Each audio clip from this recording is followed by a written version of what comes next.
Movie की शुरुआत में हमें बताया जाता है कि अपराधी लोग हमारे साथ समाज में रहने के लायक नहीं होते हैं, इसलिए उनके लिए एक खास जगह बनाई गई है और वो जगह एक बड़ी सी रेगिस्तान के बीच में मौजूद है। अब जो लोग किसी अपराध के लिए यहाँ पर आते हैं उन्हें बैड बैचर्स कहा जाता है और प्रत्येक कैदी को अपनी आइडेंटिटी के लिए एक सेपरेट कोड दे दिया जाता है। इस एरिया में कैदियों को दो ग्रुप्स में डिवाइड किया गया है। एक ग्रुप नॉर्मल इंसानों का होता है जिसे कंफर्ट ग्रुप कहते हैं और दूसरा नरभक्षी इंसानों का। अब यहाँ पर एक गाड़ी आती है जिसमें कुछ पुलिस ऑफिसर्स एक लड़की को लाते हैं और उसे इस जेल में छोड़कर वहाँ से चले जाते हैं। दरअसल यहाँ पर फिलहाल 5000 से ज्यादा कैदी रह रहे हैं और वो सब भाग ना पाए इसके लिए इस एरिया के चारों ओर स्टील की बहुत बड़ी दीवार होती है। अब जो लड़की यहाँ पर नई आई है उसका नाम अर्लेन होता है। वो यहाँ से आगे निकलती है तब उसे एक नोटिस बोर्ड दिखाई देता है जिस पर लिखा होता है कि इससे आगे का एरिया अमेरिका के हिस्से में नहीं आता है और इस एरिया में किसी भी इंसान के साथ जो भी होता है उसकी जिम्मेवारी अमेरिका पुलिस की नहीं होगी। अब हम अर्लेन के पास एक पेज देखते हैं जिस पर लिखा होता है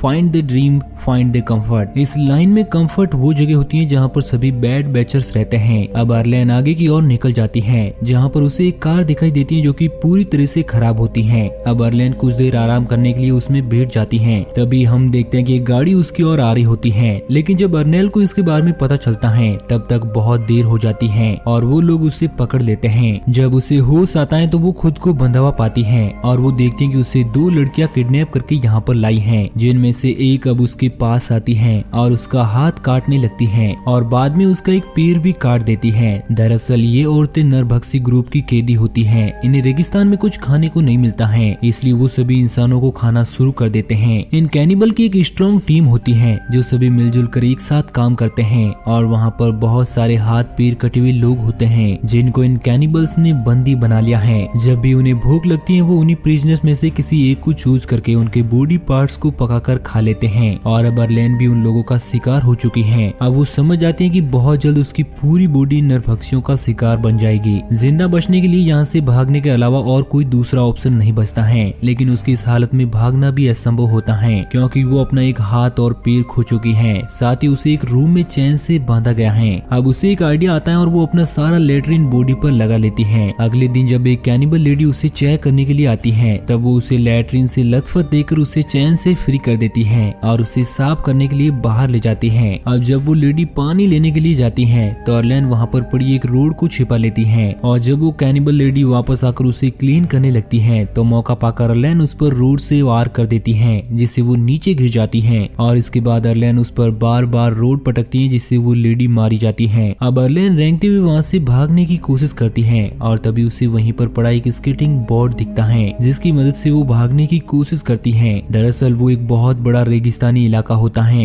इसलिए अर्लेन ज्यादा दूर तक नहीं जा पाती है और बीच में भूख और प्यास के मारे बेहोश हो जाती है। अब वहीं पर एक आदमी होता है जो कि उसी इलाके में रहता है। वो ना तो कंफर्ट ग्रुप से बिलोंग करता है और ना ही कैनिबल से, यानी कि वो अकेले ही अपनी धुन में रहता है। वो आदमी काफी बुढ़ा होता है इसलिए आज तक वो कैनिबल का शिकार नहीं हुआ था। अब वो आदमी अर्लेन को एक कार्ट में डालकर उसे कंफर्ट ग्रुप तक पहुंचा देता है जहाँ पर उस ग्रुप के बाकी सदस्य रहते हैं। वो आदमी अर्लेन को वहाँ पर ड्रॉप करता है और वापस वहाँ से निकल जाता है। अब कहानी में 5 महीने बीत जाते हैं और हम अर्लेन को देखते हैं जिसने अपने लंगड़े पैर में आर्टिफिशियल पैर लगवा लिया है और कंफर्ट कॉलोनी में उसका खुद का एक घर भी होता है। कंफर्ट ग्रुप के लोगों की लाइफ स्टाइल काफी चेंज हो जाती है। खाने पीने की दुकानों के साथ मेडिकल फैसिलिटीज भी यहाँ पर मौजूद होती है। अब हम एक कैनिबल फैमिली को देखते हैं जिसमें आदमी का नाम मियामी होता है और वो अपनी पत्नी और एक बेटी के साथ रहता है। दरअसल वो आदमी एक अच्छा आर्टिस्ट होता है इसलिए वो अपनी बच्ची की पेंटिंग बनाता है। अब मियामी मैन एक लड़की के पास जाता है जिसको उसने बंदी बनाया हुआ है। अब वो उसे मारकर उसकी पूरी बॉडी के टुकड़े टुकड़े कर देता है और वो सभी मिलकर उस ह्यूमन मीट का डिनर करते हैं। दूसरी ओर हम अर्लेन को देखते हैं जो अपने हाथ और पैर को खोने का दुख अभी भी महसूस कर रही है और उसे मन ही मन उन कैनिबल्स पर बहुत गुस्सा आता है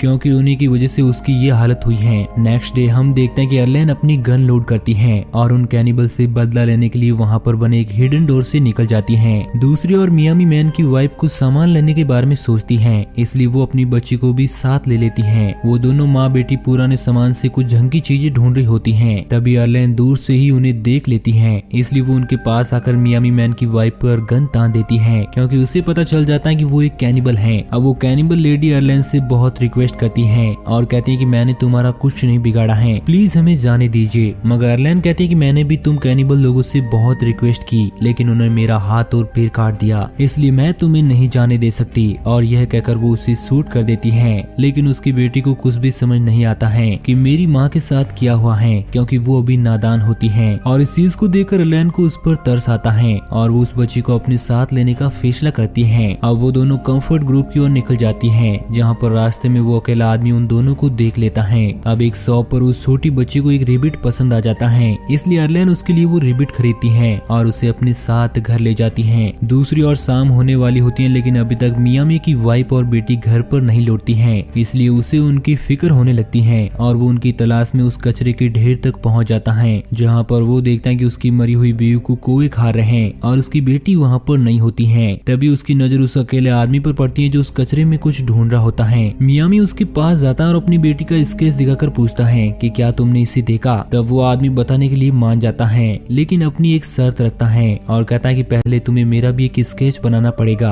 मियामी मैन इस चीज के लिए मान जाता है, क्योंकि उसके पास दूसरा कोई ऑप्शन नहीं होता है। स्केच बनाने के बाद वो ओल्ड मैन मियामी को फाइंड कंफर्ट लिखकर देता है, जिसका सीधा मतलब ये है कि उसकी बेटी कंफर्ट में है। दूसरी ओर नाइट में अर्लेन उस बच्ची को एक क्लब में ले जाती है, जहाँ पर कंफर्ट का सबसे अमीर आदमी होता है, जिसका नाम ड्रीम होता है। कंफर्ट में वो सभी लोगों का हीरो होता है, क्योंकि वो अकेला ही उन लोगों के लिए ड्रग्स लाता था। उस ड्रग्स की खास बात ये होती है कि उस ड्रग को लेने के बाद आदमी एक अलग ही दुनिया में खो जाता है, जो कि सपनों की दुनिया होती है, और इसी वजह से सभी लोग उसे द ड्रीम नाम से पुकारते हैं। अब वहाँ पर अर्लेन भी थोड़ी ड्रग्स ले लेती है। उसी वक्त उस बच्चे का रेबिट वहाँ से भाग जाता है, इसलिए वो उसका पीछा करते करते अर्लेन से काफी दूर चली जाती है और इस तरह से वो ड्रीम के पास पहुँच जाती है और ड्रीम उस बच्ची को अपने साथ ले जाता है। दूसरी ओर अर्लेन पर उस ड्रग का असर होने लगता है, जिसकी वजह से उसे कुछ भी होश नहीं रहता है और वो चलते चलते कंफर्ट से बाहर आ जाती है। नशे में उसे ये भी नहीं पता चलता कि मियामी उसके पास खड़ा है। नेक्स्ट मॉर्निंग जब उसे होश आता है तो वो अपने आप को कंफर्ट से काफी दूर पाती है और उसके सामने मियामी मैन खड़ा होता है, जिसके हाथ में अर्लेन की आर्टिफिशियल टांग होती है। अब मियामी उसे अपनी बेटी का स्केच दिखाते हुए पूछता है कि क्या तुमने इसे देखा है। तब अर्लेन झूठ बोलती है और उसे मना कर देती है। दरअसल कंफर्ट में किसी भी कैनिबल का एंटर करना मना होता है। अगर कोई चला जाता है तो वहाँ के गार्ड उसे शूट कर देते हैं। इसलिए मियामी अर्लेन के साथ एक डील करता है और कहता है कि अगर तुम मेरी बेटी को कंफर्ट से ढूंढ कर ले आओगी तो मैं तुम्हें छोड़ दूंगा, और अर्लेन इस डील को मान जाती है। मियामी उसे वार्न करता है कि अगर तुमने ऐसा नहीं किया तो मैं तुम्हें किसी भी हालत में जिंदा नहीं छोड़ूंगा। अब डील डन होने के बाद वो दोनों कंफर्ट की ओर निकल जाते हैं, जहाँ पर रास्ते में उन्हें एक कैनिबल मिलता है जो मियामी से कहता है कि अगर तुम मुझे इस लड़की की एक टांग काट कर देते हो तो मैं तुम्हें गाड़ी का फ्यूल दे सकता हूँ। मियामी इसके लिए मना करता है। तब वो उसे धमकाता है और कहता है कि मैं तुम्हें मारकर इस लड़की को यहाँ से ले जाऊंगा। तब मियामी बिना दिक्कत के अर्लेन को उन्हें सौंप देता है। अब जब वो अर्लेन को लेकर वहाँ से जा रहा होता है तभी मियामी पीछे से एक चाकू फेंकता है, जिसकी वजह से वो कैनिबल मारा जाता है। अब मियामी उस आदमी का सारा सामान ले लेता है और साथ ही एक हाथ भी काट देता है। इसके बाद वो दोनों बाइक पर कंफर्ट की ओर निकल जाते हैं, लेकिन बीच रास्ते में रेतीला तूफान आ जाता है, जिसकी वजह से उन्हें अपने टेंट के नीचे बैठकर रुकना पड़ता है। अब तूफान रुकते रुकते रात हो जाती है, इसलिए मियामी अपना डिनर बनाने के लिए उस आदमी के हाथ को पकाता है। तब अर्लेन उससे पूछते हैं कि तुम कैनिबल कैसे बने। तब मियामी बताता है कि जब मैं 16 साल का था तो एक बोट के जरिए अमेरिका आया था और मेरे पास अमेरिका की नागरिकता नहीं थी, इसलिए मुझे बैड बैचर्स बनाकर यहाँ पर भेज दिया गया। अब बातों ही बातों में वो दोनों एक दूसरे के काफी क्लोज आ जाते हैं, लेकिन उसी वक्त पीछे से कोई मियामी को शूट कर देता है और वो कोई कंफर्ट का आदमी होता है जो अर्लेन को अपने साथ चलने के लिए कहता है। इसलिए अर्लेन थोड़ा सोच विचार कर उसके साथ चली जाती है, लेकिन कंफर्ट में जाने के बाद उसे अच्छा फील नहीं होता है, क्योंकि वो उस टाइम को मिस कर रही थी जब मियामी उसके साथ होता है। उसने उसकी जान बचाई थी और उन दोनों ने काफी वक्त एक दूसरे के साथ गुजारा था, इसलिए वो मियामी को पसंद करने लगती है। अब वो फैसला करते हैं कि वो वापस मियामी के पास जाएगी और उसी के साथ अपनी लाइफ गुजारेगी। इसलिए अगले दिन वो वापस उसी जगह पर पहुंच जाती है जहाँ पर उसे मियामी तो नहीं मिलता, लेकिन उसकी आर्ट बुक मिलती है जिसमें वो स्केच बनाता था।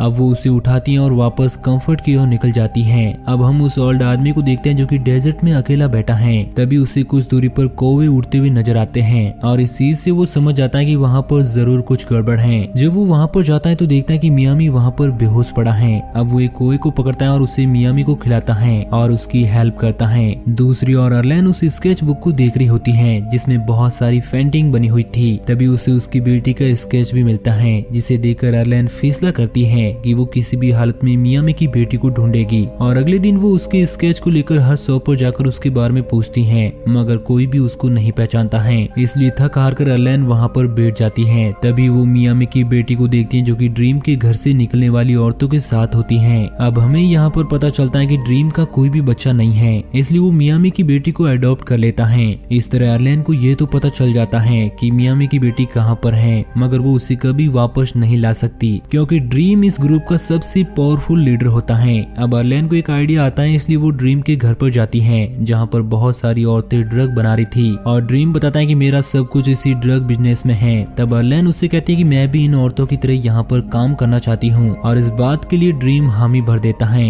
अब एक औरत अर्लेन को एक रूम में ले जाती है जहाँ पर वो वॉशरूम का बहाना बनाकर अपने आर्टिफिशियल पेट से गन बाहर निकालती है और बाहर आकर उस लेडी को गन पॉइंट पर ले लेती है। अब वो ड्रीम से कहती है कि अगर तुम इस औरत को बचाना चाहते हो तो इस बच्चे को मेरे हवाले कर दो। वो लेडी ड्रीम की वाइफ होती है, इसलिए उसे उसकी डील माननी पड़ती है और उस बच्ची और लेडी के साथ वो कंफर्ट एरिया से बाहर आ जाती है। बाहर आने के बाद वो उस लेडी को वापस भेज देती है और खुद उस बच्चे के साथ डेजर्ट की ओर निकल जाती है। आगे जाने पर उसे मियामी भी मिल जाता है जो अपनी बच्ची को वापस पाकर काफी खुश होता है। तब अर्लेन मियामी मैन से उसे अपने साथ ले चलने के लिए कहती है, मगर वो उसे मना करता है और कहता है कि हम लोग कैनिबल हैं और अगर तुम मेरे साथ चलोगी तो कोई ना कोई तुम्हें मार देगा, इसलिए तुम्हारे लिए बेहतर है कि तुम वापस कंफर्ट में चली जाओ। लेकिन अर्लेन अभी भी उसे मना करती है और कहते हैं कि मुझे कोई भी फर्क नहीं पड़ता है कि तुम कौन हो, मैं बस तुम्हारे साथ अपनी जिंदगी गुजारना चाहती हूँ और मैं तुमसे प्यार करती हूँ। अब मियामी की बच्ची को भूख लग जाती है और वो कहती है कि मुझे नूडल खाने हैं, मगर वहाँ पर नूडल नहीं होते हैं, इसलिए मियामी उसके खरगोश को मारकर उसे खिला देता है और वो तीनों एक दूसरे के साथ खुश होते हैं। इसी के साथ ये मूवी यहीं पर एंड हो जाती है। तो दोस्तों आपको ये कहानी कैसी लगी नीचे कमेंट करके जरूर बताना और इसी तरह की कहानियों के डेली डोज के लिए हमारे चैनल को सब्सक्राइब जरूर करना।